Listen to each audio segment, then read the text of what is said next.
नमस्कार साथियों, उम्मीद करता हूँ आप सभी शानदार होंगे।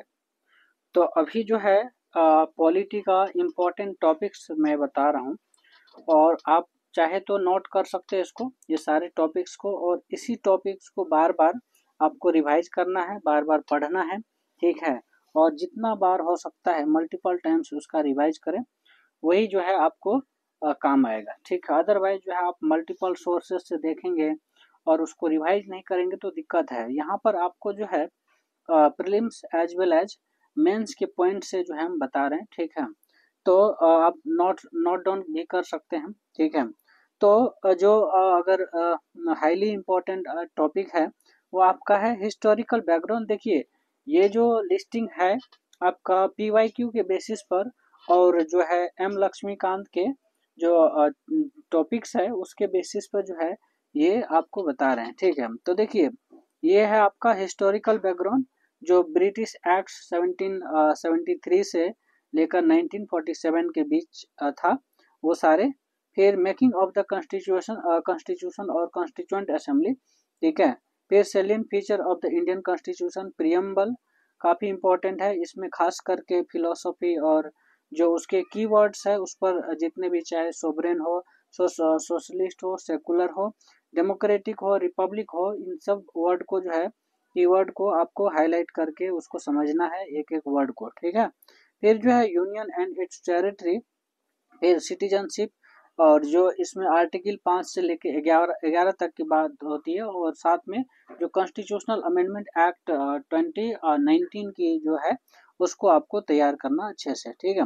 फिर फंडामेंटल राइट्स की बात करते हैं, तो फंडामेंटल राइट्स में जो 12 से लेकर 35 है ना, उसको करना है। उसमें भी कुछ हाईलाइटेड चीजें हैं, इम्पोर्टेंट है, उस स्पेसिफिक को जो है आपको तैयार करना है। हर चीज इम्पोर्टेंट नहीं है इसमें भी, तो उसको मैं जैसे लेक्चर देता हूँ तो उसके थ्रू आपको पता चल जाएगा।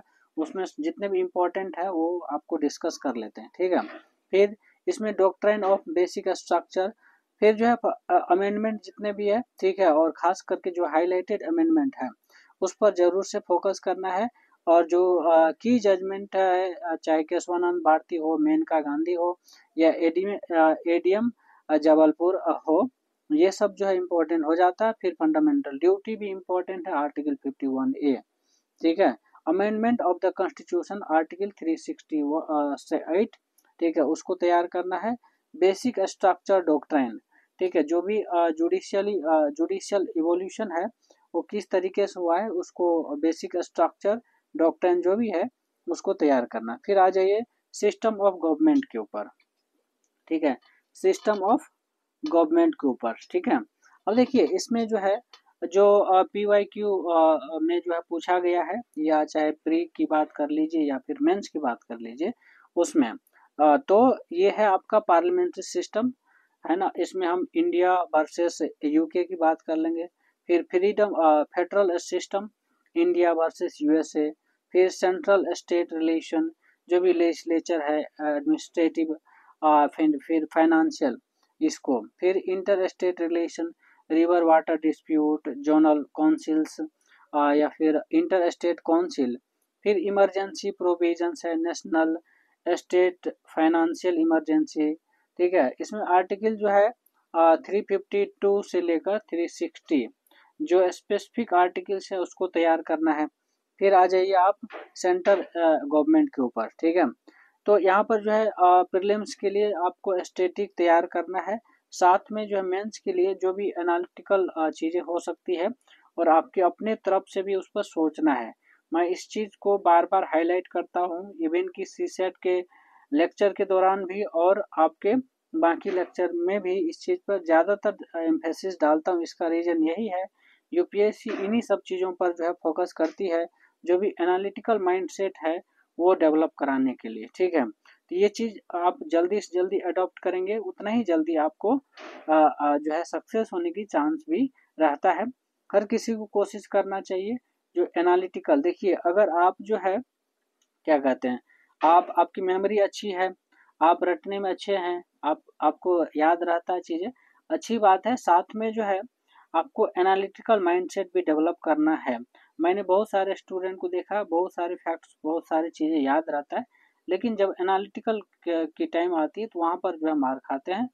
और इसका उल्टा भी होता है, जैसे किसी स्टूडेंट का एनालिटिकल माइंडसेट अच्छा है, जैसे मेरा, ठीक, एनालिटिकल अच्छा है, लेकिन जहाँ स्टैटिक की बात होती है, जहाँ पर जो है फैक्ट्स की बात होती है, तो बार बार भूलता हूँ, ठीक है।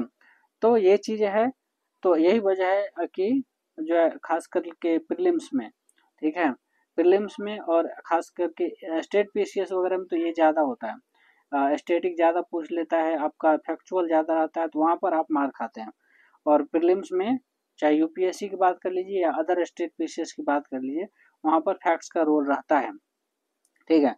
आ जाइए इस पे सेंट्रल गवर्नमेंट के ऊपर, ठीक है। तो कहने का मतलब इसमें स्टैटिक भी तैयार करना है, साथ में मेंस के पर्सपेक्टिव से आपको एनालिटिकल माइंडसेट डेवलप करना पड़ेगा। इसमें प्रेसिडेंट, चाहे इलेक्शन की बात हो, पावर की बात हो, ऑर्डिनेंस की बात हो, या फिर आपका पार्डनिंग पावर होता है उसकी बात हो, तो ये सब तैयार करना। Vice president, prime minister, council of minister, ये सब। फिर जो है जो काउंसिल ऑफ मिनिस्टर है और प्राइम मिनिस्टर है, ये एक तरह से कह सकते हैं कलेक्टिव रिस्पॉन्सिबिलिटी होता है, और जो रोल है उनका पीएमओ देखना है, ठीक है। फिर कैबिनेट कमेटी, पार्लियामेंट, ये सब, ठीक है। पार्लियामेंट में भी जैसे स्ट्रक्चर, पावर, सेशन, सर्विस, जो डिवाइसेस है, और क्वेश्चन आवर, जीरो आवर, ये सब चीज़ें। फिर बिल्स, बजट प्रोसेस, ठीक है। फिर पार्लियामेंट्री कमेटी होता है, पीएसी तैयार करना है, एस्टिमेट्स, और जेपीसी डिपार्टमेंटल कमेटी। फिर पार्लियामेंट्री प्रिविलेज, ठीक है, पार्लियामेंट इसको भी तैयार करना। फिर सुप्रीम कोर्ट, उसकी composition, jurisdictions, PIL, judicial review, independence of judiciary, ठीक है, ये है।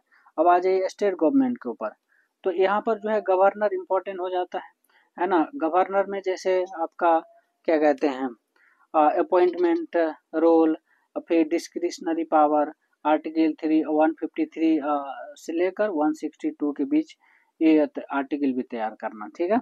फिर जो है चीफ मिनिस्टर और काउंसिल ऑफ मिनिस्टर, फिर state legislature, unicameral, bicameral, legislative procedures, ठीक है। फिर high court, jurisdictions, writ, difference with the supreme court. फिर सबऑर्डिनेट कोर्ट्स, ग्राम न्यायालय, ये सब, फास्ट ट्रैक कोर्ट्स जो भी है, तो उसको तैयार करना। फिर लोकल गवर्नमेंट के ऊपर आ जाइए, तो लोकल गवर्नमेंट में 73rd अमेंडमेंट, जो पंचायती राज है, ठीक है, स्ट्रक्चर, पावर, फाइनेंस कमीशन। फिर ग्राम सभा, 74th amendment, urban local bodies, ठीक है, म्यूनिसिपालिटी, मेट्रोपॉलिटन प्लानिंग कमेटी, ये सारी चीजें। फिर पेशा एक्ट 1996, ये तैयार करना है। रिसेंट जो कॉन्स्टिट्यूशनल और financial commission recommendation on local bodies, वो उस पर जो है तैयार करना आपको। फिर आ जाइए कॉन्स्टिट्यूशनल एंड नॉन कॉन्स्टिट्यूशनल, ये भी इंपॉर्टेंट है, यहाँ से भी क्वेश्चन हर साल लगभग लगभग आता है, ठीक है। तो खास करके प्रीलिम्स में जो है ये काफी स्कोरिंग रहता है, यहाँ से क्वेश्चन आना ही है, ठीक है। स्कोरिंग है, तो इसको अच्छे से तैयार कीजिए। जो कॉन्स्टिट्यूशनल बॉडी है, जैसे हो गया election commission, UPSC, state PCS, finance commission, फिर controller and auditor general, CAG हो गया, ठीक है, attorney general and advocate general. फिर जो है नीति आयोग जो है रिप्लेस करके आ गया आपका प्लानिंग कमीशन, ठीक है। फिर national commission for SC, ST, OBC, BC, ठीक है। फिर special officer for linguistic minority, cooperative society, 97th amendment के तहत जो ये चीज आया था। फिर नॉन कॉन्स्टिट्यूशनल बॉडी की अगर बात करें, तो आपका नीति आयोग हो गया। फिर NHRC, SHRC, और central information commission, central vigilance commission, ठीक है। और Lokpal, Lokayukta, NCSC, NCW, NCPCR, ठीक है। Finance commission, 15th finance commission reports, ठीक है। वो सारी चीज जो है आपको तैयार करना। फिर आ जाइए कॉन्स्टिट्यूशनल कमीशन एंड रिपोर्ट्स, उसकी जो सरकारी कमीशन है उस पर उसको तैयार करना है, और जो सेंटर स्टेट रिलेशन को इंडिकेट करता है। फिर पंछी कमीशन जो है फेडरल रिलेशंस में जो है रिफॉर्म्स हुआ है उससे रिलेटेड है। फिर जो है बैंक 40, ठीक है, चालिया कमीशन, कॉन्स्टिट्यूशनल रिव्यू पर उन्होंने फोकस किया है। फिर सेकंड ARC जो है एथिक्स, गवर्नेंस और ट्रांसपेरेंसी, इन सब टॉपिक को कवर करता है, ठीक है। फिर आ जाइए जुडिशियरी एंड रिलेटेड, उससे रिलेटेड टॉपिक्स, ठीक है। तो देखिए यहाँ पर जो है जुडिशियल रिव्यू और जुडिशियल एक्टिविज्म, इसको अच्छे से तैयार करना है। साथ में जो PIL है पब्लिक इंटरेस्ट लिटिगेशन उसको तैयार करना। क्या करना? PIL पब्लिक इंटरेस्ट लिटिगेशन उसको तैयार करना है। साथ में आपको ट्राइब्यूनल्स जो आर्टिकल 323 और 323B उसको तैयार करना है। जुडिशियल रिफॉर्म्स और कॉलेजियम सिस्टम वर्सेस NGAC इसको तैयार करना। फिर जो है जुडिशियल इंडिपेंडेंस वर्सेस अकाउंटेबिलिटी, इसमें क्या है डिफरेंस और उसको कंपेयर करके पढ़ना है। ठीक है, फिर आ जाइए स्पेशल प्रोविजंस के ऊपर। तो देखिए फिफ्थ और सिक्स्थ शेड्यूल्स जो है जो ट्राइबल एरियाज पर फोकस करता है उसको जरूर से तैयार करना है। यहाँ से क्वेश्चन आता है। Special status of Jammu and Kashmir article 370 को जो है एक तरह से जो एब्रोगेशन है वो उसको तैयार करना। फिर special provision for north east states, ठीक है, ईस्टर्न स्टेट्स और यूनियन टेरिटरी एडमिनिस्ट्रेशन वो भी है। फिर जो है कॉन्स्टिट्यूशनल मैकेनिज्म्स क्या है, खास करके ऑफिशियल लैंग्वेज जो आर्टिकल 343 से लेकर 351 तक जो है कवर करता है। तो ऑफिशियल लैंग्वेज जो है आपको तैयार करना। फिर कोऑपरेटिव सोसाइटी 97th अमेंडमेंट। फिर elections and anti defection law है ना, जो 10th शेड्यूल में है, ठीक है, उसको तैयार करना है। फिर पॉलिटिकल पार्टी और इलेक्टोरल रिफॉर्म्स, ठीक है, इसको। फिर डिलिमिटेशन कमीशन क्या है, डिलिमिटेशन कमीशन और साइमल्टेनियसली अब जो इलेक्शन डिबेट्स होता रहता है उनके ऊपर फोकस करना है। फिर फाइनेंस कमीशन और जो GST काउंसिल जो है उसके बीच कंपैरिजन देखना है। क्लियर है? अब बात आए कुछ चीज जो है आपको जो आपको डेली लाइफ में या फिर कह सकते हैं करंट में जो है आपको देखने को मिलेगा, जैसे वन नेशन वन इलेक्शन, ठीक है, इसको तैयार करना है। यूनिफॉर्म सिविल कोड को तैयार करना है। फिर data protection and right to privacy article 21, ये यहाँ से भी क्वेश्चन मोस्टली पूछे जाते हैं, तो इसको तैयार करना। Right to education article 21A, ठीक है। फिर ट्रिपल तलाक रिजर्वेशन पॉलिसी, फिर वीमेन रिजर्वेशन बिल 106वां अमेंडमेंट, ठीक है। फिर digital governance, transparency, RTI, e governance, इन सब चीज़ों को तैयार करना है। अब कुछ जो सुप्रीम कोर्ट के जजमेंट है, ठीक है, उसको जरूर से तैयार कर लीजिएगा। जैसे है ना केशवानंद भारती केस 1973, ठीक है, जो बेसिक स्ट्रक्चर के ऊपर उन्होंने फोकस किया है। इंदिरा साहनी 1992 मंडल केस OBC रिजर्वेशन। फिर जो है आपका मेनका गांधी 1978, क्या है 1978। अब देखिए जो इसमें बात करता है राइट टू लाइफ, जो पर्सनल लिबर्टी है उसके ऊपर, ठीक है। फिर मिनर्वा मिल्स 1980s, इन्होंने बात किया कि जो हार्मनी होनी चाहिए फंडामेंटल राइट्स और फंडामेंटल क्या कहते हैं DPSP, है ना, directive principle of state policies के बीच। फिर SR बोमई केस 1994, इसको जरूर से तैयार कर लीजिएगा। फिर इन्होंने इस पे जो है फेडरलिज्म के ऊपर बात किया है। IR कोहेलो, ठीक है, कोहेलो 2007 9th शेड्यूल्स जो रिव्यू है उसके ऊपर जरूर से देखना है। KS पुट्टास्वामी 2017, जिसमें राइट टू प्राइवेसी पर फोकस हाईलाइट करता है, ठीक है। फिर SR Bommai versus union of India, president rule misuse किस तरीके से हो रहा है उसके ऊपर उस टॉपिक को जो है तैयार करना। फिर नवतेज जौहर 2018 एंड LGBT राइट्स जो है उसके ऊपर।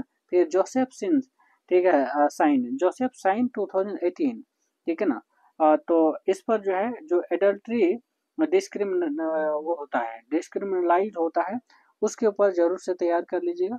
अब देखिए ये जो है UPSC मेंस पेपर 2 में जो है आपको जो पॉलिटिकल थीम होता है या पॉलिटी थीम कह लीजिए, ठीक है, इसमें बहुत सारे टॉपिक्स हैं, खास करके separation of power, accountability of executive, फिर रोल ऑफ सिविल सर्विस और क्या कहते हैं प्रेशर ग्रुप्स, NGO, SHG, ठीक है। फिर citizens charter, e governance, RTI, ये सब चीज़ें। फिर comparison with other constitution, US, UK, France, इनके बीच जो है होता है कॉन्स्टिट्यूशनल कंपैरिजन होता है, उसको जरूर से देखना है। फिर कॉन्स्टिट्यूशनल और स्टेटूटरी बॉडी जो उसका फंक्शन है, चैलेंज है, इसको जरूर से तैयार कर लीजिएगा। तो ये सारे टॉपिक्स हैं, काफ़ी इंपॉर्टेंट है, इसको जरूर से तैयार करना सारे को। और इतना अगर है तो आपका पॉलिटी जो है कंप्लीट तैयार है। चाहे वो प्री की बात कर लीजिए, मेंस की बात कर लीजिए। देखिए थोड़ा टॉपिक ज़्यादा मैंने बोला, इसका रीज़न ये है कि आपको मेंस में भी काम आ जाएगा, क्योंकि मेंस में कम तैयार करने से काम नहीं चलेगा, वहाँ पर होलिस्टिक आपको तैयार करना है और ऑलमोस्ट सारे टॉपिक्स जितने मैंने बोला है तैयार करना, तभी जाके आप मेंस में अच्छा परफॉर्म कर पाएंगे। क्लियर है?